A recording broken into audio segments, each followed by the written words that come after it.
Hello and welcome to the CHGO Bulls Podcast HQ edition on Friday. I am your host, Will Gottlieb. I am here, as always, with my friend at MK Hoops, Mark K. And today it feels a little weird, I have to tell you, because I don't think I've ever been a host of the show with Matt Peck also on it, but we have at Bulls_Peck on Twitter, Matt Peck back from the COVID depths. It's good to have you here, Matt. How are you feeling? Are you back to 100%? Hey guys, I am wonderful. Thank you. First thing I wanted to say is I appreciate all y'all for holding things down for me this week while I was sick and quarantined. COVID finally got me. My 3.5-year streak of never getting COVID came to a bitter, resentful end. I was very upset about that, but got some good rest this week, and I've been climbing up the walls. Like, I realized how much I miss doing the show with you guys every day because I had not you guys to bother by just starting arguments and debates about frilly, stupid, pointless shit. And so I was just texting my friends and family and like trying to start debates and arguments with them just via texting because I didn't have this outlet. So I was just driving my friends and family crazy because I couldn't drive you guys crazy. And I missed you guys so much. And I am happy that I'm on the mend. Appreciate y'all for holding it down, and I cannot wait to be at Bulls Fest with our fellow Bulls fans tomorrow. COVID I was just about to say, test today. we are negative, baby. Let's go. Negative, baby. I was just going to say, we are very happy that you are healthy, obviously in general, but especially in time for tomorrow. If you haven't heard us hyping this up all week, CHGO Bulls Pod is going to be at Bulls Fest tomorrow.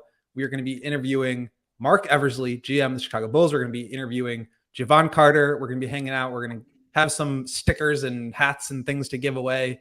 Come hang, come say hi. It should be a lot of fun. So we're very much looking forward to seeing you all there. But unfortunately, we will not be hanging out with Mark because he's so far away. But Mark, how's it going over there? I was going to say, you're Mark, going? You should be at the airport by now, right? Yeah, I've got a PJ waiting for me to pick me up straight after this session. What are you talking about? Great. I'll be there. Right. The more you know. Money well spent. Well, today, I don't know. I feel like I've kind of seen on Twitter over the last week or so, like people kind of trashing the Bulls offseason. And I wanted to spend some time talking about that today because, frankly, there's not much else to talk about. But also, I think it is an interesting question. I think we all kind of feel the same way about the general direction of the team. But is that the same as having a bad offseason, given what their goals and direction was? So maybe we can just start there. What did you guys think of? Obviously, I think, and correct me if I'm wrong, we all agree that probably should start to move some pieces around and change some things for the long-term health of the organization. But given that they are trying to be competitive, what did you think of the offseason moves in general? We've had a couple months now to digest. This is one of those things where both people are right, but both people think the other one is wrong, and therefore they both butt heads up against each other because of that reason. Like, I don't think you're wrong to say that the Bulls had a good offseason based on what their goals were, but then I also don't think people are wrong for saying this offseason was dumb. Why are we still doing this thing? Like, if you're going to do the dumb thing as well as you possibly can do. Like, that's always the thing that I like to say. So whilst I don't necessarily agree with what the continuity plan and those sorts of things, assuming for whatever reason you're wedding yourself to that, then I think the offseason they had is good. But I think what you were noting on Twitter the other day, William, was the fact that people just can't separate the idea between what happened in the offseason versus the strategic goals of the team, or that they can't separate that, or maybe they shouldn't separate that. I guess, and like I said, I don't think either party is wrong in that sense, because they can be connected if you want them to be connected, or they can be disconnected depending on your perspective. So it is all a matter of perspective. I don't think anyone's wrong, but because we're all stubborn idiots, we all yell about it, I guess. Matthew? Yeah, I'm pretty much in line with what Mark just laid out. Another way to look at it is people saying, did AK do well this offseason with the moves he made, or did he not? And the way I've kind of framed it is you have to give credit to AK and Eversley for the moves they made to possibly legitimately improve the roster next season from the corner that they were boxed into. But they boxed themselves into said corner. So the credit only goes so far. If you are someone who believes that what they should have done this offseason, or more realistically and more ideally at the trade deadline this past season, was to shake up this roster and go a different direction, then you're still probably not very happy right now, as we are a month and change away from training camp starting up again for a brand new season. I think with the tools they had at their disposal, the pieces they brought in were pretty admirable pieces that they got on good deals. Like, it's not as good as the, oh my God, Alex Caruso, like the Bulls are robbing him blind for that contract. It's not that level of a good contract, but they're two key acquisitions in free agency. Javon Carter and Torrey Craig both appear to be guys who could contribute on fairly team-friendly deals. If that's all they could do, I think they did a good job with what all they could do. If by and large the plan is still, and I saw in between long naps this past week that they officially brought Terry Taylor back, they're under the tax line still. Yes, with the addition of Terry Taylor on a veteran minimum. Technically over at the moment. Technically, they're into the tax, but they will easily be able to get back below it, and I fully expect them to do so. Yeah. Right. So if that's, as Mark phrased it, if you're going to do the dumb plan, then do the dumb plan as best you can. And I think that that's what they've done. Yeah, we kind of talked about it the other day. Like, I can't remember what exactly the payout is going to be for teams that don't go into the tax. Like, every year, the teams who do go into the tax have to pay basically that sum of money back to the rest of the teams in the league. And so, last year, I think the Reinsdorfs got a check for $10 million because, the Warriors and the Clippers had hundreds of millions of dollars paid in luxury tax fees. And so for the Bulls to go even like $1 million into the tax, I think they're $1.5 million right now. That would cost them not only the $1.5 million, not only the penalty that you get for doing that, but also the $10 million check that won't be coming their way. So I agree. Like, the Bulls are, there's no way the Bulls are going to the tax. They're certainly not doing it for Terry Taylor.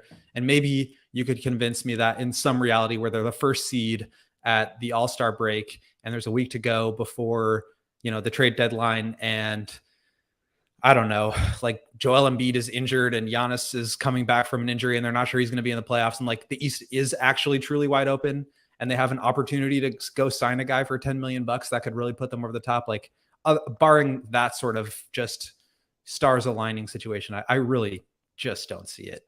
Go ahead, Mark. No, I was just going to say, Torrey Craig, Javon Carter, really, really good signings, but that's only two guys. So from that perspective, you've really only added two guys. So even if you want to do the whole continuity thing, I think there's still a reason or a contention to say that that wasn't enough to just bring in two good role guys. Two guys that were good, helpful players in their previous situations, 6th, 7th, 8th guys in those situations who might be asked to be something more that they are in Chicago. We're going to talk about that a little bit more in terms of the shooting profile later. But the scope here for these signings maybe not necessarily, I guess, panning out in the same way that they will in Chicago as they would have been in other spots, because potentially we're asking them to do too much than what they were doing next to Giannis or next to Devin Booker or whatever the situation may be. But my further point is, I really like the top 10 of this roster, and that's where I can give credit to AK. I'm reluctant to give Eversley and AK too much credit because I feel like the offseason they had this season is the one they should have had last season. So I'm not going to go and bend over backwards to say, hey, good job, guys, when I think you're 12 months late on it. But I do like their 10-man rotation, their top 10. But thereafter, I'm really concerned about the roster. And maybe that sounds kind of ridiculous because we're talking about guys 11 through 15. But to me, it really matters for a team like it matters heaps, specifically for this team where your top 3 or 4 guys aren't your Giannis's or your Lukas or your Embiids, whomever it be, a Jokic. You don't have that top 5 guy, that top 10 guy. What you do have is a suite of really good players. So what you need if you're that type of team, particularly in the regular season where positioning really matters for a team like the Bulls who are trying to get into the playoffs and potentially get into a second round, let's say, depth really matters for a team that has, a very thin margin for error. So I would be so much more comfortable with this team if guys 11, 12 on this roster, they don't have to be world beaters, but I don't necessarily want to be relying on Dale and Terry or Terry Taylor or Gottlieb Jones if he stays around, or Julian Phillips. Like that, it's a lot of risk on the back end of this rotation. So with that in mind, also with the fact that the Bulls still have $6 million remaining on their mid-level exception, they still have the biannual exception. They obviously got granted the Lonzo disabled player exception. They have all these available tools to them, which they haven't used just yet. We're sitting here positing the fact that they probably won't use those things because we don't think this team is going to go into the attack. So I think despite the Craig and Javon Carter signings, the fact that you've got all these exceptions and you're not prepared to use them at the same time when literally the 5 last guys on your bench aren't necessarily guys we can feel confident in, I think that is a reason to still be somewhat critical of this offseason. Can you just clarify your point to me, Mark? I'm a little confused because you're talking about the Bulls being a playoff team and you say you like their top 10, but you're worried about 11 through 15, and you're talking about them being a playoff team. Most frequently, coaches' answers in the playoffs is to shrink their rotation, not expand it. So if you like the top 10 and you're talking about playoff rotations that are 7, maybe 8 guys deep, I'm a little unclear on what you're trying to say there. Well, the Bulls got to get there. No. Well, again, that would be my point. So I definitely don't think they're a playoff team at this stage. I think they're a play-in team. But if they want to be a playoff team, I think depth matters. But specifically in terms of positioning for playoffs as well, like the difference between being a 7th seed and a 4th seed, as an example, may be down to a team like the Bulls who have, depth and rotation, whereby if they sustain an injury, because they have that thin margin of error up top, that if they had a, more reasonable deep bench, they'd have a greater ability to sustain that, and potentially that wouldn't derail a season similarly to it as it did in 2021 or even last season. So that's kind of what I'm getting at, whereby I think depth really matters specifically for this team, maybe more so than like a Denver Nuggets team as an example. So that could be the difference between finishing 7th or finishing 4th or 5th. And if you're 4th or 5th, you've got a far greater chance of getting into the second round. Obviously, you've got a far greater chance of getting into the playoffs because you're in the playoffs at that stage, you're not in the play-in. But you've got a far greater chance of getting into the second round because rather than being in a 2 versus 7 or 1 versus 8 matchup, you're in a 4 versus 5 where maybe you've got a fighting chance similarly to like what the Knicks did. The Knicks are, to me, the Knicks are the example for the Bulls, which is painful to say in a lot of different ways. But like the Knicks had a really good season last season. They won 47, 48 games. That was just a team full of hard-nosed two-way guys that played both sides, that had 11, 12 capable guys that you could count in the rotation.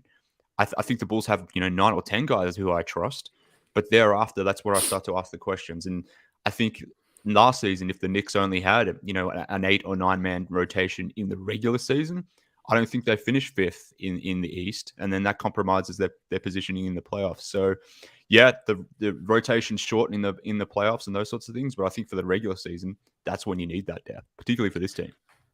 So I think the back end of the rotation is still a question mark. Obviously, you've got like those non-guaranteed deals with Terry Taylor and with Gottlieb Jones, or partial guarantees after the start of the season, so they can sort of increase their wiggle room there on the back end. But I think you can't really talk about like the amount of space that they have there until you go over some of the bigger signings, and specifically the ones that happened this past offseason. So just to run through this again, you get Vooch, 3 years, $60 million. You get Kobe at 3 for 36 with $4 million of likely incentives that will bring it up to basically a 3 for 40.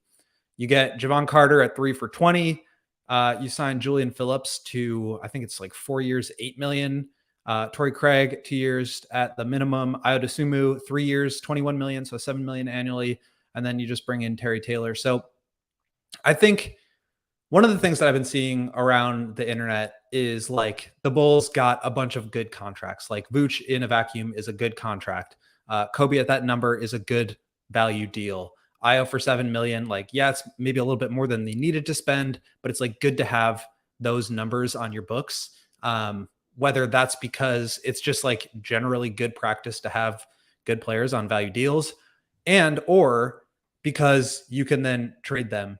But to me, it's like, first of all, they're not tradable contracts if nobody's willing to take them. They're certainly not tradable contracts if the Bulls aren't willing to trade these guys, because their ambitions are just to make the play-in tournament. And then also I think you have questions about like, what does tradable mean? Like, do you have to attach an asset to make it tradable? Is it a salary dump? Are guys, actively seeking out Io DeSumo for $7 million? I think there's a lot of questions there. I do think in general, they got these guys at numbers that are like palatable, but I think that's where this idea of separating the goal from the deal becomes really intertwined, is like, what are they actually going to do with these contracts? And like, to me, I don't know that they're ever actually going to pull the ripcord, as they say. Do you think, Matt, that like, how big of a role do you think that plays when you're talking about the value of these deals? I think you hit the nail on the head with the second of those 2 points. Not to say that I disagree with the first one, which is that like, you got to find a team out there who wants to bring in those guys on those quote unquote team friendly deals. And maybe they're not as team friendly to other teams around the league as the Bulls see them to be for themselves. But the second thing you said, which is, I think, why Bulls fans are frustrated, who felt like we reached the ceiling of this particular group of players already with a first round exit a year ago, is that the Bulls themselves probably aren't going to convince themselves that what they want to do is trade away these players. They brought back Vooch on a multi-year deal. They brought back Kobe on a multi-year deal. They brought back Io on a multi-year deal. And they have repeatedly hit the fans over the head with the word continuity. So at this point in time, I have given up all hope of them recognizing that they need to change directions aggressively with this core. And they are going to ride this out to the bitter end until they decide when the bitter end is. And I'm honestly starting to get a little afraid of when they decide that bitter end is, but I don't think it's any time in the near future. So yes, I think it's valid to question how much is it an added value of being a team-friendly contract for the Bulls themselves to then say, well, you could also include these very tradable contracts in trades if you want to make those big directional swings with the future of your organization, if the Bulls aren't willing to face that reality themselves. Yeah, I think that's a fair point. But the way out of this is what Trey XL is suggesting here via his super chat. So thank you for that, mate. We do appreciate it. But he's saying that maybe some of us, and I feel like he's speaking to me, and maybe fair enough, maybe people are really underestimating the improvement curve of Kobe and Patrick. And maybe if Kobe and Pat take a leap, those guys can insert themselves into the starting lineup.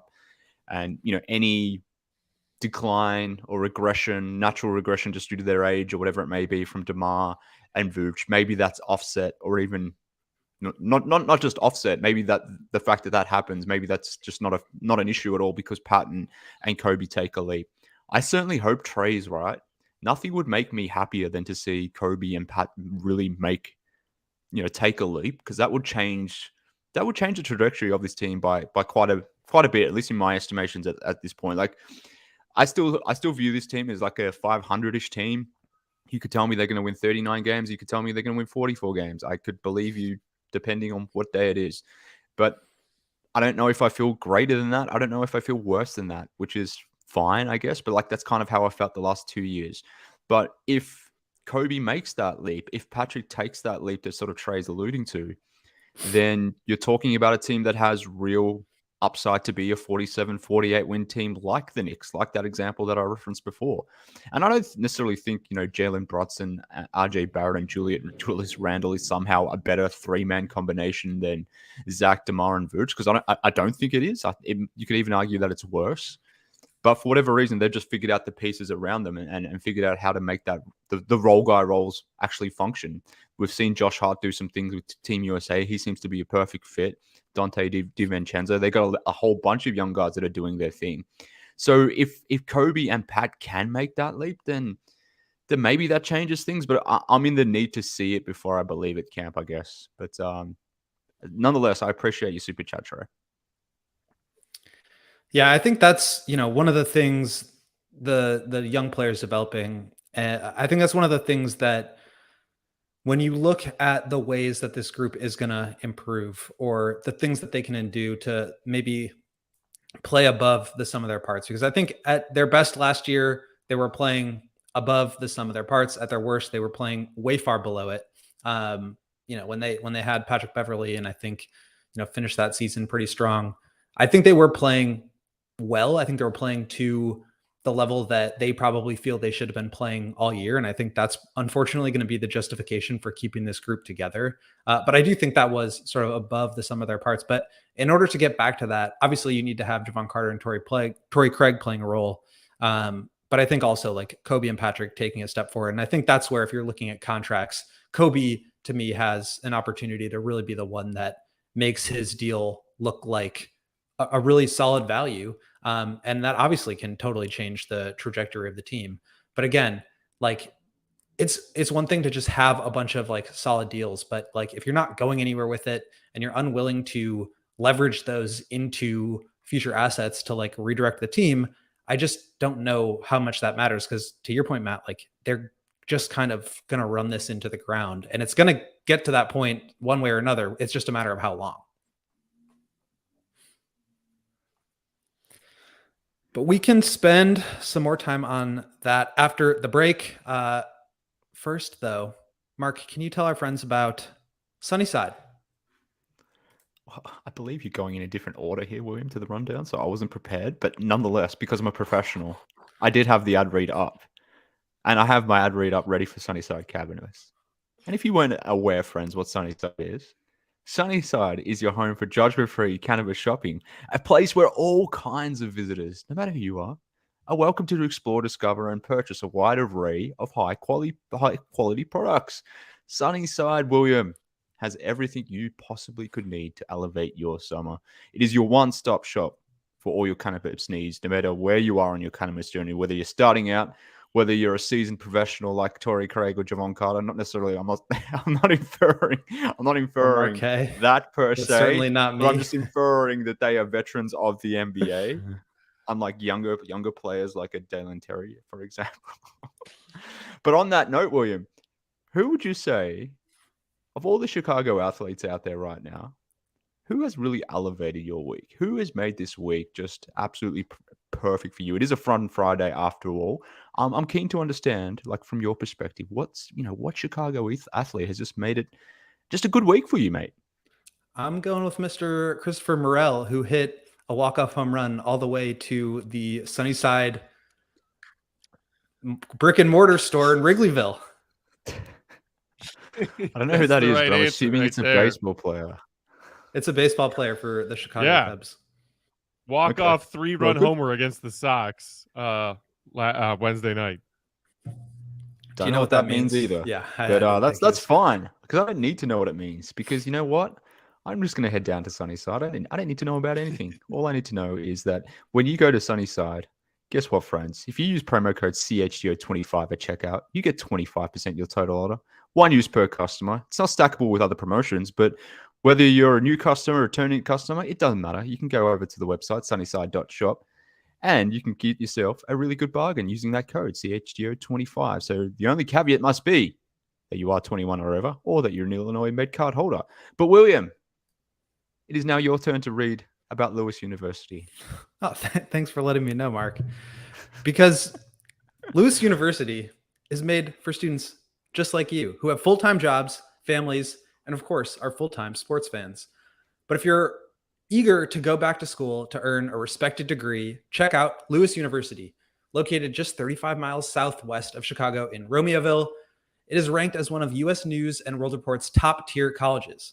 Lewis partners with numerous employers for tuition discounts and offers evening, online, and blended formats to help you balance work, family, and education. The faculty even bring in real-world experience and instruction into the classroom, which can be immediately relevant to your career, and they offer career support and academic resources for adult students. So if you're looking to complete your bachelor's or master's degree, or just enroll in a certificate program, Lewis has the right program for you. They've got graduate programs in criminal justice and public safety, and first responders receive 20% off tuition, data science, computer science, cybersecurity, business analytics, finance, MBA, project management. They also have adult undergraduate courses with accelerated degree completion programs in computer science, business analytics, criminal justice, business programs, and more. So, to discover how a degree from Lewis can help you build a better world, learn more at lewisu.edu/you-can-do-this. That's lewisu.edu/you-can-do-this. Matt, did you want to say slash just one time? Because I know it's been a while. Slash. There it is. I was just sitting here thinking how lovely it is to have people reading ads instead of me doing it. I could have read a chapter of a book in that little interim, but instead I just had a peacefully empty mind. It was delightful. I was just thinking about how much I prefer it when you and Dave read ads rather than when I do. Go figure. Well, I think everyone prefers when just Big Dave does the ads. Yeah. We should it has been nice. 100% of the ads. You know, I offered a few times over the week to. Oh, hey, Lawrence. Welcome to the show. Hi. There's Lawrence. Who specifically said, I don't want to be on camera today, so just don't say No, anything. I didn't say that. I just said I'm very tired. But what I was enjoying during the ads was the sponsors and learning about our sponsors. That's what I was enjoying about the ads, not reading books. Thank you, Lawrence. Hey, to each their own. I know who our sponsors are, Lawrence, because I read those ads every goddamn day. But for our listeners and viewers, pay attention because there are some great deals that you may have not known about. All right, so back to the offseason signings. Lawrence, can you throw up the super chat from Trey Excel again? Because this is a nice segue into what we want to talk about next, which are the things that need to happen for these offseason signings, or for these to make it a good offseason. And I think number one is the development curve of the young players, as Trey says, and shout out again for the super chat. I think some people really underestimate the improvement curve from Kobe and Patrick. Kobe, Zach, DeMar, Patrick, Vooch, book it. Certainly for the younger players, and we talked about them and their contracts, but I don't know, just like off the cuff for you guys, is there anything that they can really do, like tangible differences in their game that would help justify some of the moves that they made this offseason, whether it's the, Kobe signing or just like in general, like Patrick making some sort of improvement to his game to where Torrey Craig can maybe come off the bench. And now you've got like a really solid veteran power forward coming off the bench that you can really rely on, as opposed to previous years where you're kind of scrambling. And is it Caruso? Is it Javonte? Can Jerk Jones play there with Drummond? Like what's kind of going on? Yeah. Well, I made a lot of people angry this week on the internet, which is just another week. I don't believe that. People got very angry at me for merely suggesting that possibly the Bulls' best per minute player, Alex Caruso, is the obvious option to be starting at power forward, which to me says a lot of different things. But in reflection to the question that you just noted here, William, like it's indirect. Well, it relates perfectly to the Patrick Williams conversation, because I shouldn't have to be thinking about Alex Caruso at power forward if Patrick Williams was more than what he has been. Similarly, another thing that I pointed out this week, not to be the douche who reads his own tweets, but that's seemingly what I'm going to do. But like, I don't understand why we do this thing where we think Pat Williams can't develop unless he gets more on-ball reps. When we, as a collective Bulls fan base, have just been reveling in the way Kobe White has developed this season, despite him getting less of an offensive opportunity than what he's had in years past. Like, he averages his least points per game this season, less than 10 a game. But we all note that Kobe develops in so many different ways. And I still think there is scope for Kobe to continue to develop in that way, just as there is for Patrick Williams. So I don't know why we do this thing with Pat whereby he can't develop unless he gets more shots, or he can't develop unless he increases his points per game. So to answer your question, is there ways that we can expect Kobe, or more specifically Pat, to develop this season, even if he's the fourth or fifth guy? And what does that mean for the team? I think there's a million ways that he can develop and sort of improve and really change the scope of this team, change the scope of the rotation. I mentioned it before that maybe we're going to be in a situation where we're asking too much of Torrey Craig and Javon Carter. Like, I kind of don't want to be in a position where I'm relying or hoping that Torrey Craig is finishing games for the Bulls, because we've seen Torrey Craig finish games in other situations, and he's played himself out of those situations as well. Like, he's been in the Phoenix Suns rotation, then he was out of it. He's been in the Milwaukee Bucks rotation and then was out of it. Now, I'm not saying that he'll be out of the Bulls rotation, because they don't really have many other options at power forward. But I kind of don't want to be leaning so heavily on a 32-year-old Torrey Craig. So I need Pat to make that development that sort of Trey was talking about before. But there's so many ways that Pat can develop and round out his, the foundational skills of his game. We were talking about that last week, I believe, Will, or the week before, whatever it was. Time is a blur at this point. But like, no more shot fakes, Will. No more turning down shots. If you want to play the 5, if we all talk about how Pat can maybe play 5, and maybe that's something Billy could do, particularly now that Derek Jones Jr. is gone and there's no third backup center type thing. It's just pretty much Andre Drummond. Like if the Bulls want to go small, then Pat or Torrey Craig is playing the 5. But that only works if Pat gets better on the glass, if Pat gets better at setting screens and doing those sorts of things, both on in terms of rebounding on defense and setting screens on offense. There's nothing stopping him right now from setting screens on offense. Start moving on offense. We've talked about that for years now, like cutting and moving and just being more active, getting on the offensive glass. There's a ton of different things that Pat could be doing to improve his game that would, obviously make him a better basketball player, but would just meaningfully change the upside of this team too. So yeah, I would feel very confident about what the Bulls could do this season. Not that it would lead to a championship or anything like that, but like I said before, could they be a 48-win team if Kobe and Pat take that other leap, which I think they can do despite playing next to DeMar and Zach and Vooch and Billy. I don't think those guys are holding them back. Like I said last week, I think this is a great spot for them to develop, but it's on them to do so. Yeah, Matt, we spent about an hour last week talking about this, but I'm curious what you think about just like how much scope does Patrick have to improve on a roster where you do bring in Torrey Craig and you do have Alex Caruso as, I agree, Mark, the closing power forward. Do you think in a world where the Bulls are clearly prioritizing winning over young player development, how much can Patrick really improve his game? Yeah, I mean, we were having this conversation a couple weeks ago with Big Dave, Will, you and I, with like it's the chicken or the egg question with Pat. Like, is he not developing because he's not getting enough opportunities, or is he not developing because he's not making the most of the opportunities he's given? And we talked ourselves in circles a little bit, but I think we came to the conclusion, consensus wise, that he needs to do more with the opportunities he's given, especially if in this coming season, that opportunity amount does not increase substantially compared to last season. If you're talking about touches, plays drawn up for Pat, plays where Pat is designed to get the ball, be the recipient of a cutting off ball, as Mark was saying, move without the ball kind of stuff. But to the bigger question that you started this with of like, what do they need to do to actually not only develop for their own individual sake, but for the team's sake and the team's winning sake? To me, and this is me being my cynical asshole self, the answer slaps you in the face if you're talking about both Pat and Kobe specifically. Because what did we bang our heads against the wall every other night last season saying during postgame? The Bulls keep losing a very simple math problem because nobody's shooting threes. Nobody can hit threes. And I'm not saying, and I agree with Mark, there are lots of little things that Pat can do, that Kobe can do to improve upon themselves and thus improve the Bulls as an overall team to hopefully lead to more wins. But with Kobe, it's as simple as go from being a streaky three-point shooter to being a reliable, consistent, steady one. Because when Kobe's hot, Bulls fans know Kobe is hotter than most. But then he'll have stretches of, 7, 8, 9 games where he's like 2 of 28 from downtown. Stop that.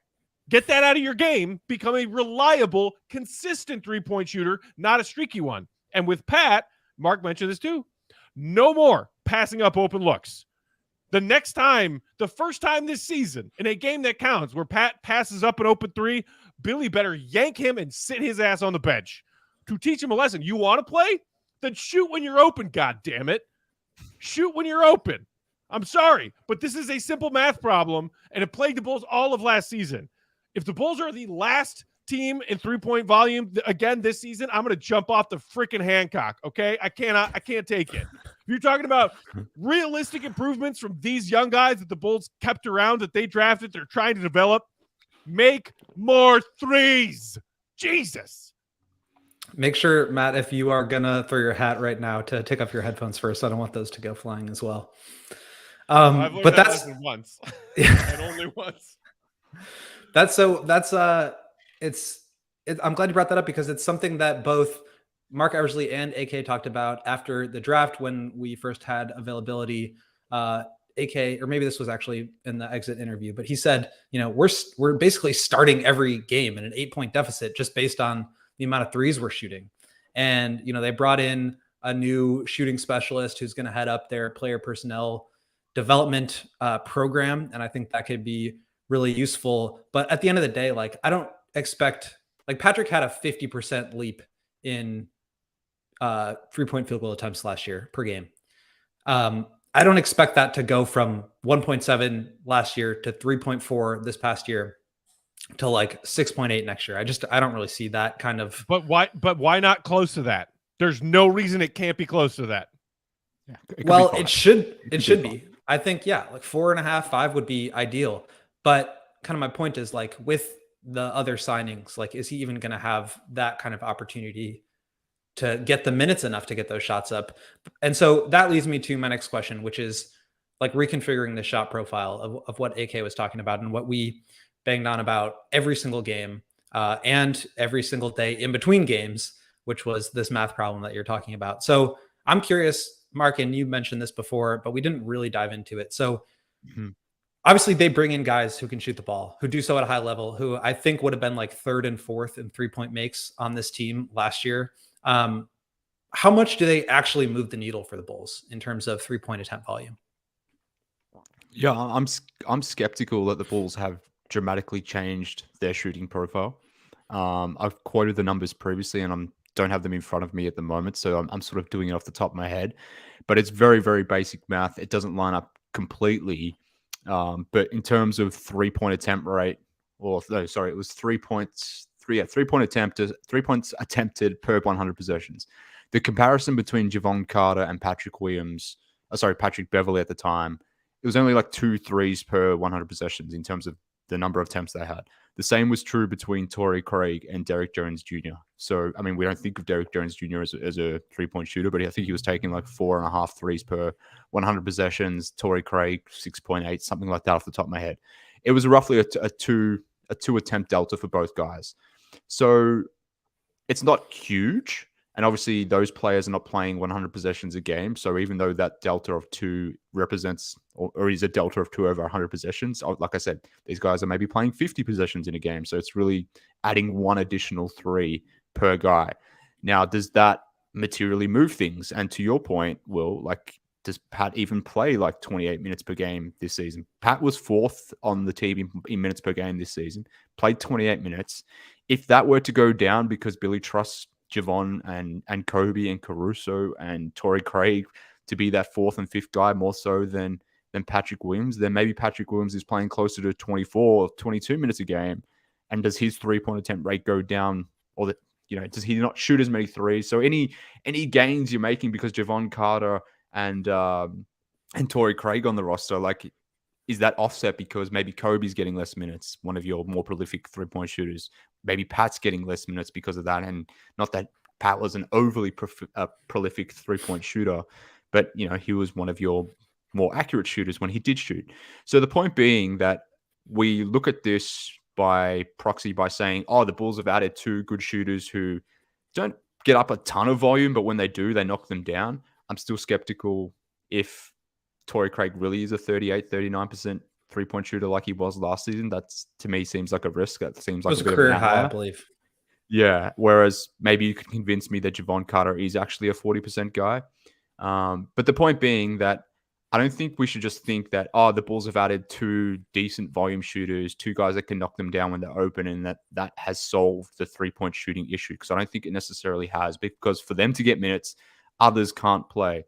Now, how does that offset things? So I guess what I'm saying is I think they've marginally improved the 3-point issue, the 3-point attempt rate issue.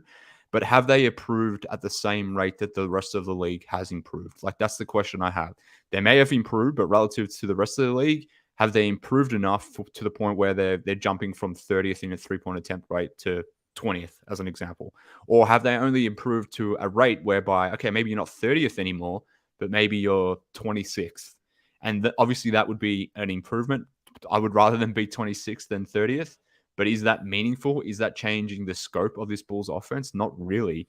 And just, in terms of numbers and those sorts of things, I think some Bulls fans would be surprised to know that the Bulls were 12th in true shooting percentage last season. They're also 12th in field goal percentage last season. So what the Bulls did on offense, they were very good at what they do. The issue is what they do is not efficient because it's a lot of twos. They don't get up a lot of threes, as we consistently mentioned all last season. They don't get to the free throw line. They're 20th in free throw attempt rate, or percentage of points from the free throw line. They're there or thereabouts in the middle in terms of points in fast breaks. So their offense isn't overall efficient because of those things, but the things that they do well, they are efficient in. But I just don't know if they've materially changed their shooting profile. And I think like having the true shooting percentage and effective field goal percentage be that impressive of a ranking in spite of their god-awful three-point shooting, to me, I look directly towards something that we were talking about on a show, I think last week, Will, that DeMar DeRozan and Zach LaVine were two of the highest volume and most efficient long mid-range shooters in the entire NBA last season. Is that something that you really want to rely on again? Because I know, we were like, can we rely on this again from DeMar last season after 2 seasons ago? And his efficiency dropped a little bit, but it was still pretty damn good. And then Zach LaVine was right along there with him. As to the shot profile question, to me, it's as simple as the displacement theory. Whose minutes are Torrey Craig and Javon Carter effectively going to be taking from last season's rotation? I think Craig is a little harder to answer because of the 18 different people that Billy will play at power forward at times. And yes, that does include Caruso, Mark, and he's maybe still their best option there. I'm not sure I disagree with you. To me, the simplest answer, if you are looking for optimism, is Javon Carter capable of being a more reliable and more frequent knockdown three-point shooter than the guys who split the duties of starting quote-unquote point guard last season, being Ayo Dosunmu and Patrick Beverley? Because I think that answer is yes. I feel better about Javon Carter being a more reliable three-point shooter than Ayo Dosunmu and or Patrick Beverley. Does Torrey Craig and him taking minutes from whatever amalgamation of those players who played at that position last season mean the same? I'm not as confident to say that, but I mean, before he got hurt, Javonte was out there playing and chucking threes and not hitting lots of them. Derrick Jones Jr. would occasionally get out there and chuck threes and not hit lots of them. So you could make an argument for, yes, the shot profile can change with those two guys. Maybe the bigger and more important question is how drastic is that shot profile going to change? But in the backcourt, at least, I see more three-pointers. Yeah, I think that's really, to me, the question is not just who's replacing and how many threes they got up, but it's more just a question of the Bulls offensive system.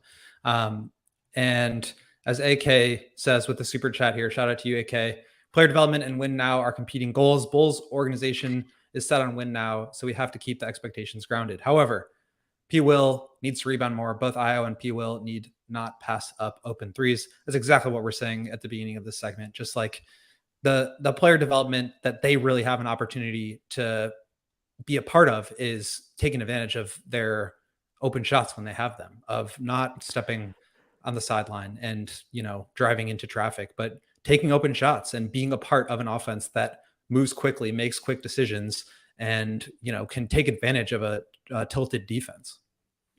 Yeah. And I think I say all the time is everything on the basketball court is connected. Everything you do has an impact on the next move, the next counter, whatever it might be. And if we want to talk about, the changes to the shooting profile and what Javon Carter or Torrey Craig mean to that, I think if you want to meaningfully change your shooting profile, this is the point. What AK is mentioning here and what Matt talks about before about don't turn down your threes. To me, that's more impactful on the shooting profile of the team than bringing in Javon Carter, who, let's just say, plays 25 minutes a game, similar to what he played last season with the Bucks.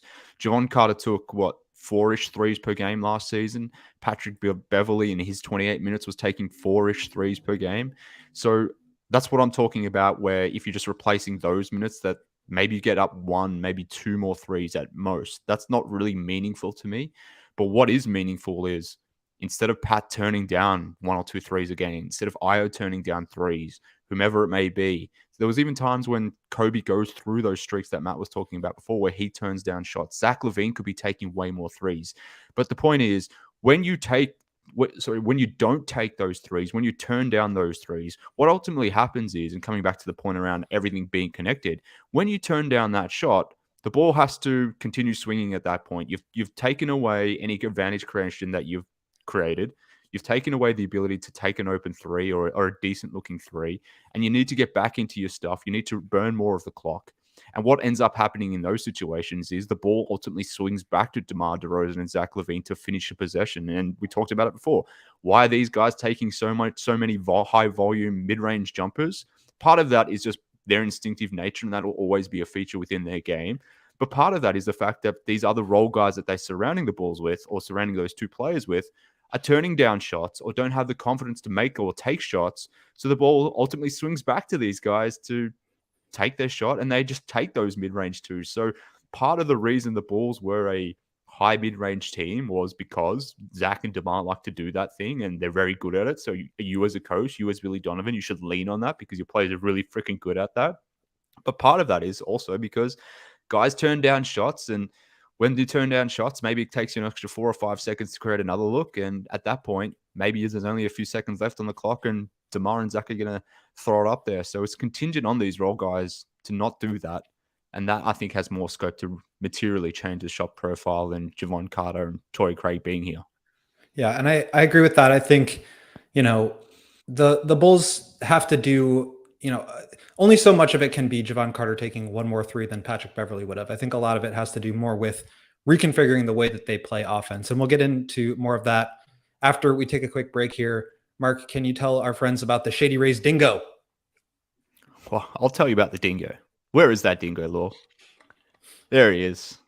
Have we got Axl Rose dingo today, or just the regular old Shady Rays dingo? Nonetheless, we get the Shady Rays dingo. He's sporting that beautiful looking polarized pair of, or a premium polarized pair of Shady Rays. And if you want to look as good as that fella there, and if you want to do that at an affordable price, then you can do so by supporting our friends at Shady Rays, who are the best independent sunglasses company. Just going around more generally, like I always say this, but why the hell would you bother wearing shitty designer brands pair of sunglasses that, one, just don't look that great, if I'm being honest? They certainly don't look any better than the Shady Rays glasses.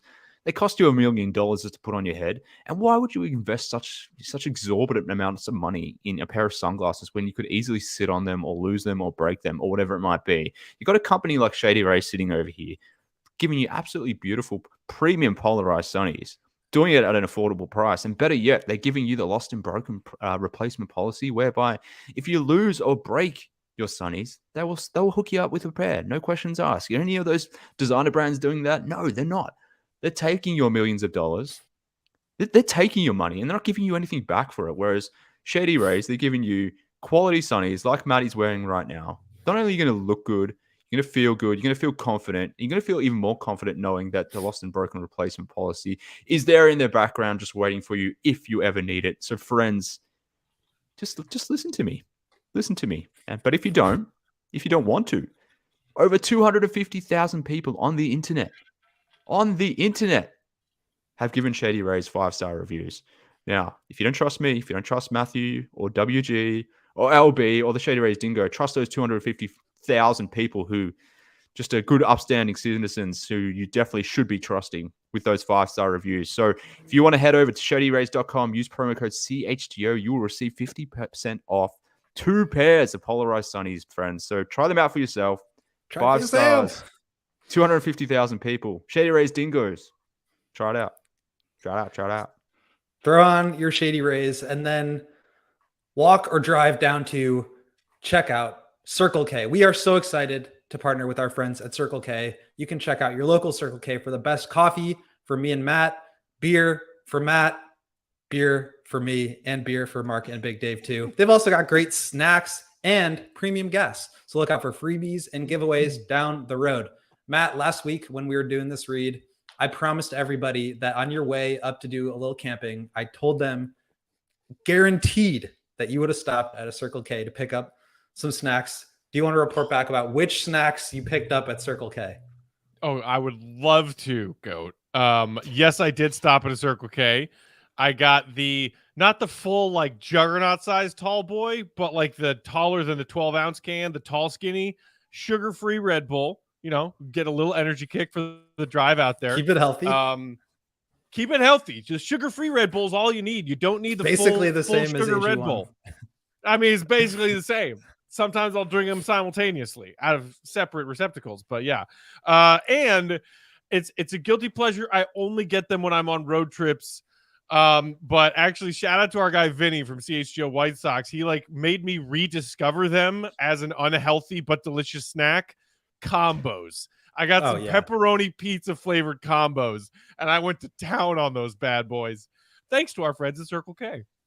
Thank you to our friends at Circle K for sponsoring CHGO. Make sure you guys visit the nearest Circle K to pick up all your favorite finds, and you can do so wearing the coolest merch from the CHGO merch locker or by checking out our friends at FOCO. Make sure you get fitted out in the best sports gear around. They've got hoodies, shoes, signs, bobbleheads, and as Dave likes to say, everything in betwixt. It's baseball season. They've got Aloha shirts, straw hats, polos, bags, and everything you need for a game. Obviously, the Bears are kicking off. Justin Fields not playing this weekend, unfortunately, but you still got to get decked out in some good Bears gear. So check out FOCO. They've even donated a bunch of stuff for our set. So go show them some love. Check out foco.com or click the link in the description below for all non-presale items. Use promo code CHGO for 10% off. All right, last little bit here. And I want to talk about like these incremental, does Javon Carter taking one more 3 per 36 minutes really change the fortunes of the Bulls than if, Patrick Beverley or Ayo Dosunmu's out there? Because to me, like it's about the top, right? It's about where is this offense coming from on a fundamental level. So I've got some numbers for you, as you know I love to do. The Bulls obviously first in long twos this past season, second to last in 3-point attempt rate. So they're taking the most long twos and the second to last in 3-point attempt rate. And obviously, like a lot of that is driven by DeMar. A lot of that is driven by the fact that he is so good at it. And I think, he's allowed to do that because he's so good at it. You have to have the right spacing around him. And I think that's where guys like Javon Carter and Torrey Craig and Kobe taking a step forward and Patrick, and everything that we've been talking about, that matters a lot. However, the Bulls were 28th in the league in paint touches per game. So the amount of times that they got into the paint was the third fewest in the entire league. They had the 5th fewest drives per game.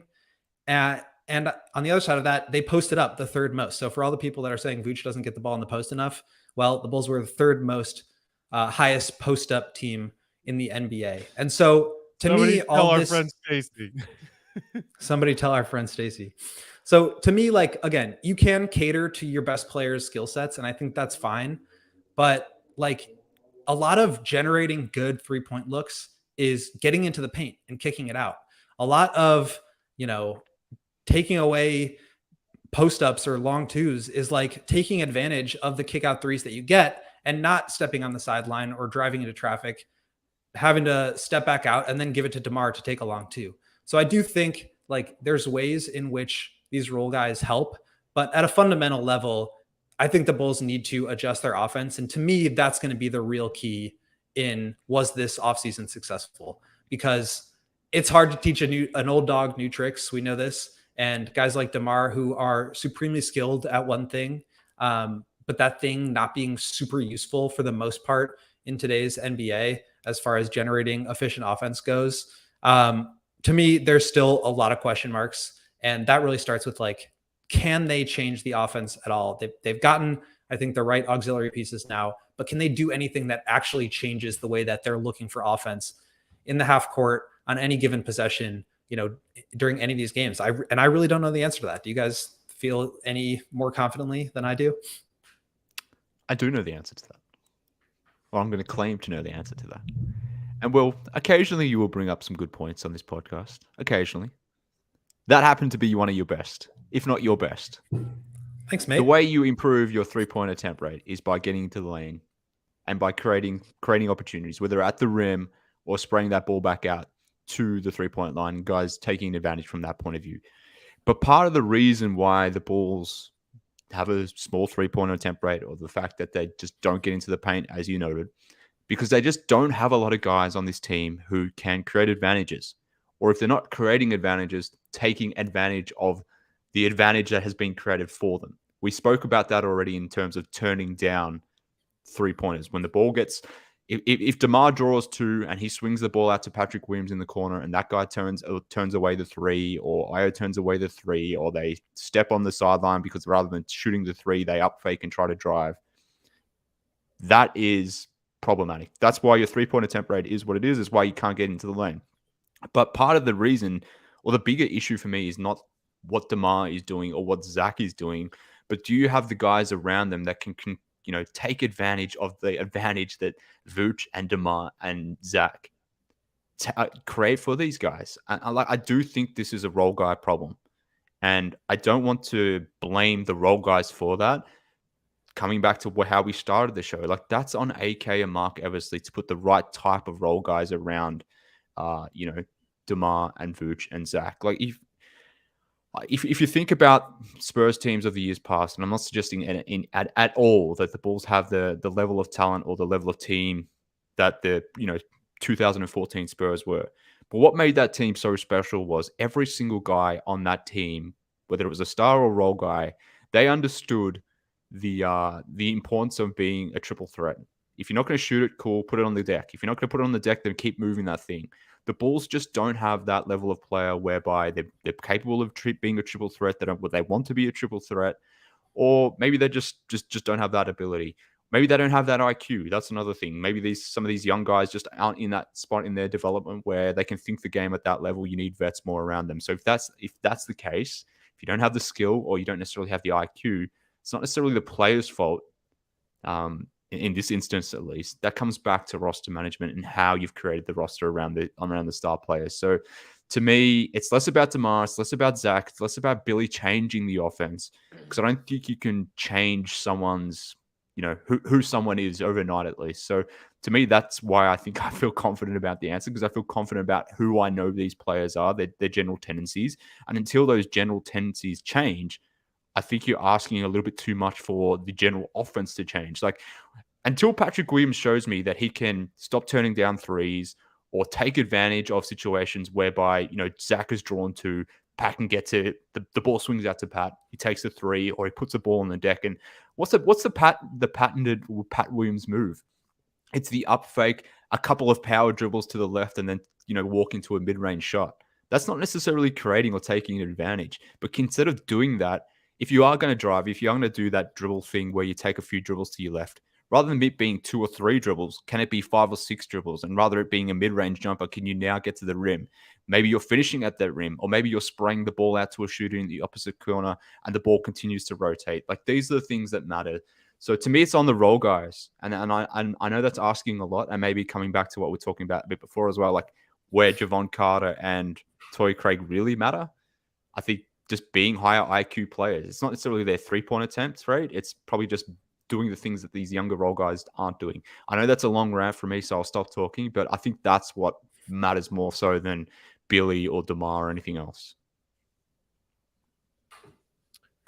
Yeah. I think I'm mostly with you, Mark. So if you're talking about the big 3, and is the problem the big 3, or is it the role guys around them? But if Vooch has a good advantage inside, gets a look inside, he'll take it. If Vooch has a good look outside, he'll take it. We have seen that. There's evidence of that for two seasons and change now. And then also when Vooch sees an opportunity to take advantage of a quickly arriving double when he gets the ball in the low post or the high post, we all know that he's one of the most underappreciated big men passers in the NBA. Swinging the ball from the strong side to the weak side of the floor is that offensive fulcrum. He can take advantage of those opportunities that you're talking about. DeMar DeRozan, I think, does a really good job most often passing out of double teams to create opportunities to take advantage of when DeMar is doubled if he can't get the look he wants to score himself. Zach, I think, is the one hang-up where maybe Bulls fans are mostly fair in critiquing if you're talking about basketball IQ as a part of this team offensive chemistry. I actually thought I saw marked improvement from Zach as a passer in transition areas, but then also in like half-court sets where his vision got better, and he slung a pass to the other side of the court that I did not used to see him make.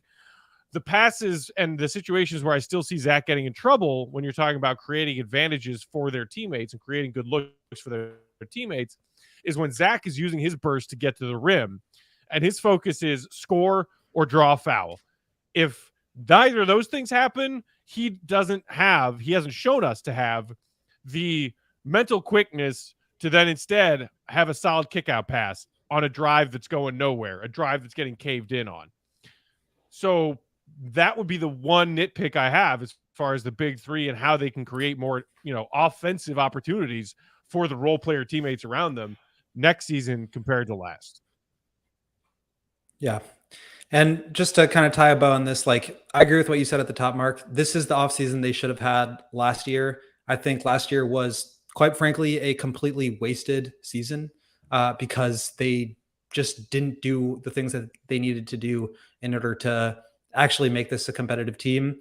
I thought that this project should have been over with a year ago. I think, looking back at it, last trade deadline, to not make any moves was unacceptable. To not do anything again this summer other than like a few fringe rotation guys, I think is pretty absurd. But they're going to run it back. And I think this is really their last chance. And I do think it's on everyone. I think it's on, the big three in particular, Zach and Vooch, because I do think they have more in their game to be able to change their shot profiles a little bit. But it's on the role players to take advantage of those situations and to get more threes up and to keep the ball moving and to really play like 0.5 basketball where you're not just like hanging on to the thing. As hard as it is for Billy to manage a team that just does not have the right skill set, I think he's got to be more creative in finding ways to just try to juice a little bit more out of this offense. As Mark is very squeamish as I say this, it's on everybody, top to bottom. And yeah, I mean, that's really what it comes down to. Everybody's got to do things. And another super chat here from AK, the offseason moves. Do we think Carter can play starter for a whole season, sustain the same output, hesitation for diminishing marginal utility with extended minutes over a whole season? We've kind of talked about this a bit. I'm a fan of Javon Carter, and I'm a fan of Javon Carter starting. I could go either way, whether it's Patrick or Craig. I don't think just because they're going to be careful with his minutes. I don't know. What do you guys think? I think I'm a fan of the phrase diminishing marginal utility. Way to go, AK. That's a great 3-word combo right there. That's how you say a lot by without saying anything. That's like middle management speak. That's what I think that is. AK is a middle manager. That's what I'm getting. The synergy levels are high right now, guys. Yeah, synergies. That's a key word. But AK, to answer your question, and thank you as always for your support and your super chat. But I think what's going to happen is you're going to see 3 guys averaging 33 to 36 minutes, and then you're probably going to have 5 to 6 guys averaging between 22 and 26 minutes. And Javon's going to be one of those guys. Kobe's going to be one of those guys. Craig, Caruso, Pat Williams, they're all going to be those guys too. So does that qualify as starting minutes? I don't think it does necessarily in the traditional sense, but I kind of think that's how the Bulls are going to play that 4th and 5th spot on the team. Like they're just going to be consistently rotating that through. And because of that, there won't be someone getting quote unquote starter minutes unless, as what Trey noted at the top before in his super chat, unless Kobe or Pat make a leap and where they force Billy to play them 28, 30 minutes, then maybe in that situation things changes and Javon doesn't need to play starter minutes. But that's the only way it happens. But we're going long here. Lawrence is falling asleep on the decks. We kind of need to wrap this thing up, I think. I was just going to say the same. There are a lot of questions about who's going to start, who's going to play how much. And yeah, we don't have the answers just yet, but we'll be there to watch all 82 and soon find out. But thank you guys all for joining us and watching today. We got like 45 people watching, 24 likes. Hit the like on your way out. But in the meantime, Mark at MK Hoops on Twitter, Matt Peck at Bulls_Peck on Twitter. Matt, I'm glad you're feeling better. I'm glad that we will see you tomorrow. Lawrence, thank you for sticking around with us late on a Friday evening now. We appreciate it. Follow us on Twitter at CHGO_Bulls. I am Will Gottlieb. You can follow me on Twitter at Will_Gottlieb. And we are out. We'll see you guys next week. Donovan.